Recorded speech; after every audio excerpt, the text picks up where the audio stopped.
Good morning everybody, કેમ છો તમે બધા? આશા રાખું છું બધા મજામાં છો. જય ઉમા કુડલ. બાકી સ્વાગત છે તમારું મારા નવા બ્લોગમાં. બાપુ ગુડ મોર્નિંગ. ગુડ મોર્નિંગ ભાઈ. અહીં તો જો ભાઈ, ના જો દિવસ ઉગી ગયો મારો. હા, બાપુ તો હવાર પડી જાય ભાઈ. જો આવી જાઓ, જેને હવા પાડી હોય મસાલો ખાવો હોય, જેને હવાર પાડવી હોય એ આવી જાઓ ફટાફટ. ના નેચા ભૂખ નહીં લાગી? નાસ્તો કરીએ ભાઈ. નેચા જઈને ભૂખ લાગી.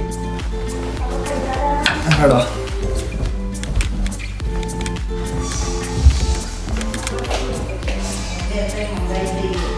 શું બનાવ્યું ભાઈ ખાવાનું? કુબીન શાક રોટલી. ભૂખ લાગી, મોડું થઈ જાય ખાવા રહીએ. જો ભાઈ શાક ને રોટલી મસ્ત બને. હા, તો આપણે તો સ્ટોરે લઈ લઈશું. સ્ટોરે લઈ લેવાનું. અત્યારે તો નાસ્તા જેવું લઈશું. હા, એક ને એક શાક એકદમ પછી 2 વાર ખાવાનું. શનિવારે ખાવું પડે ભાઈ. અમેરિકા નાસ્તામાં કોઈ નહીં પડ્યું. ચા ને બિસ્કીટ. એટલે તાર નાસ્તો કરીએ ફટાફટ અને પછી સ્ટોરે પહોંચીએ.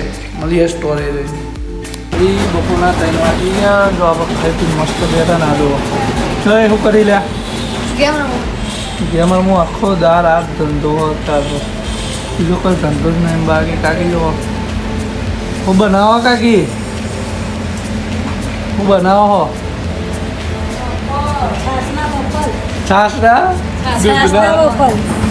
જો ભાઈ આ વફલ અમારા ભાઈ છે, એમને લાસ્ટ ટાઈમ દૂધના બફલ છાસના બફલ બનાવ્યા હતા. બોલો, બધા ભૂરિયાને છાસના બફલ ખવડાયા. છાસના વફલ પબ્લિક ખાઈએ છે, કોઈ કમ્પ્લેન ના કરી કોઈને. જો ભાઈ અમારે આપણે હની નમકીન ખાવાનું, આપણું મધ નમકીન, મધ અને બટર નમકીન પણ એટલે મજા આવી જાય ખાવાનું. બાકી આવું બાપુના ભૂંગળા જુઓ, બટાકા ભૂંગળા. બોલો ભાઈ. બટાકા ભૂંગળા તો રહી ભાઈ. જુઓ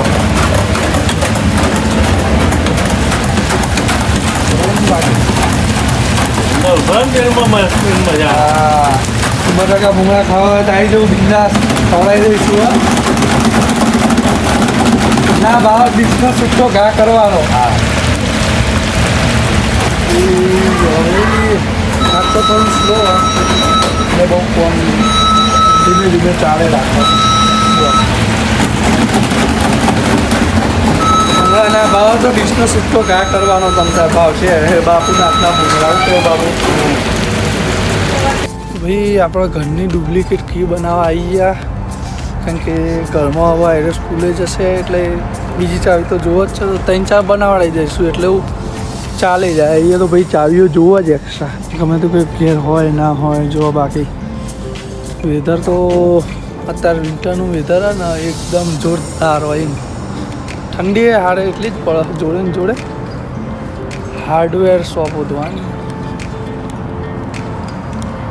ભાઈ પહેલી વાર જ આવ્યા એટલે શોધવું પડશે. આવું થોડું મથીએ મળી જાય એટલે ફટાફટ ચાવી બનાવડાવીએ. એમ કંઈ નીકળીએ પાછા સ્ટોર. આપણો સ્ટોર પાછળ જ છે. ફટાફટ આપણે હાર્ડવેરની શોપ હોતી એમ પછી મળીએ. હેડો તો આગળ ભાઈ સ્ટોર તો આપણને મળી ગયો. જોઈ લો, વેન્સ હાર્ડવેર પણ સારું ક્લોઝ. જુઓ ક્લોઝ, ન્યૂ યર ડેનું ક્લોઝ કર્યું. તો ધક્કો પડ્યો ભાઈ ખરી ઠંડીનો. ઠરી ગયા જોરદાર. એક તો ઠંડી એટલી હ ને ક્લોઝ રાખ્યો સ્ટોર. બોલો હેપી ન્યૂ યર ડેનો. બધું ન્યૂ યર જ છે ભાઈ. અને ઘણા બધા મેસેજો કરી હેપી ન્યૂ યર પર.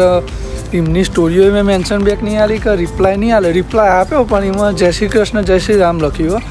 તો ભાઈ હેપી ન્યૂ યર ભૂરીઓ માટે હોય. આપણું નવું વર્ષ તો બેસતા વર્ષના દિવસે જ ચાલુ થાય. બેસતું વર્ષ કહીએ ને એ આપણું નવું વર્ષ. એટલે મેસેજોમાં તો મેં રિપ્લાય ખાલી જય શ્રી રામ જય શ્રી કૃષ્ણ જ કર્યું. હેપી ન્યૂ યરની સ્ટોરીઓ આવી મેન્શન, પણ મેં મેન્શન બેક નહીં આપી. ના અપાઈ યાર, તમે સમજો. આપણે ગુજરાતી હોઈએ, હિન્દુ આપણો બેસતું વર્ષ હોય ને એ જ આપણું નવું વર્ષ. એ આપણું નવું વર્ષ. આ 2025 તો ખાલી સાલ બદલાય, સમજ્યા? એ બધું ભૂરીઓ નાલ્યું ભાઈ. મૂકો હેપી ન્યૂ યર ને બધું. બાકી જલસા કરો, બ્લોગમાં બન્યા રહો. મળીએ આપણે સ્ટોરે જઈને. હેડો. હેલો બાપુ બોલો સ્ટોર ક્લોઝ કરી દીધો સર સ્ટોર ક્લોઝ કરી દીધો આ ગાર્બેજ રહી ગયું એ આ ગાર્બેજ રહી ગયું લે શું કરશું હવે પાછા નાખાય હેલો હા હારું એક ગાર્બેજ નાખે અને એક રહી ગયું બોલો હવે ઠંડીનો એક તો કોમો રહી જાય એટલે એવું જોર આવે ને ચાલો ભાઈ જુઓ ઠંડીમાં તો વગર બોલે આમ અમારી નાકમાં ધુમાડા નહીં હા પૂંઠા વેચવા હેડે ભાઈ પૂંઠા વેચવા હેડ્યા ચાલો ભાઈ એક ગાર્બેજ તો રહી ગયું એક નાખ્યા ને એક રહી ગયું હવે શું કહીએ કે ઠંડીની એવી ઠંડી વાય છે ને મારું ગાર્બેજ તો છે એટલું વાગ્યું જોવાય કાટ પકડાતી નહીં ઠંડી બરફ જેવી છે છેક તોથી અહીંયા આવવાનું ને ઠંડીમાં હેડીને એટલે ભાઈ હમણાં બોલાઈ જાય ભાઈ સ્ટોર ક્લોઝ કરી દીધો ને જો ભાઈ અહીંયા એલાર્મ મૂકવાનું હવે એલાર્મ મૂકીને ભાગવાનું 1 મિનિટના અંદર ભાગી જવું પડે નગર સારું હોય ને એલાર્મ વાગે ને ભાઈ પોલીસ આવે તો આ મૂક્યું એલાર્મ